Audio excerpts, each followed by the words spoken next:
এই যে যারা গোপনে গোপনে প্রশ্নটা পেয়ে গেল, যারা প্রশ্ন ফাঁস করে পরীক্ষা দিল, যারা মেধাবী, তারা সেখানে বঞ্চিত হইল না?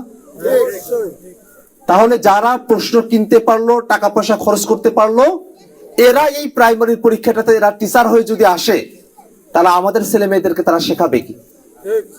আমাদের ছেলে মেয়েরাও তো তাদের কাছে নকল করেই পরীক্ষা দেওয়াটা শিখবে, তাই না? তাহলে এইরকম একটা নকলের পরীক্ষা হইলো, একটা ডিভাইসের পরীক্ষা হইলো, এইরকম একটা প্রশ্ন ফাঁসের পরীক্ষা হইলো। এই পরীক্ষাটা হওয়ার পরে অনেকে গ্রেফতার হইলো, আটক হইলো, সবার কাছে প্রমাণ যে প্রশ্ন ফাঁস হয়ে গেছে, কিন্তু তারপরে ওই পরীক্ষাটাকে এখনো বহাল রাখা হইলো। এটা কি কোনোভাবে আমরা যে 24-এর অভ্যুত্থানের সময়টাতে কোটা না মেধা, মেধা মেধা স্লোগান দিয়েছিলাম, এটা কি মেধার পক্ষে হইলো না এটা প্রশ্ন ফাঁসের পক্ষে হইলো? এই প্রশ্ন ফাঁস বন্ধ করা দরকার আছে না? আমরা এখান থেকে সরকারের কাছে দাবি জানাই যে প্রশ্ন ফাঁসের নিয়োগ পরীক্ষা হয়েছে, যেটার অকাট্য প্রমাণ আছে, ওই পরীক্ষা বহাল রাখা চলবে না।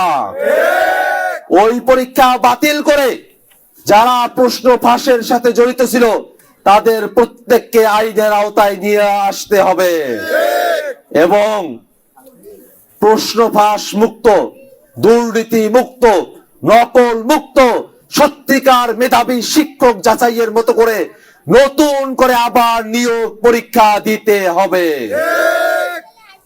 ভাইরা আমার, আমাদের দেশটা এরকম অনিয়মে ভরপুর হয়ে আছে।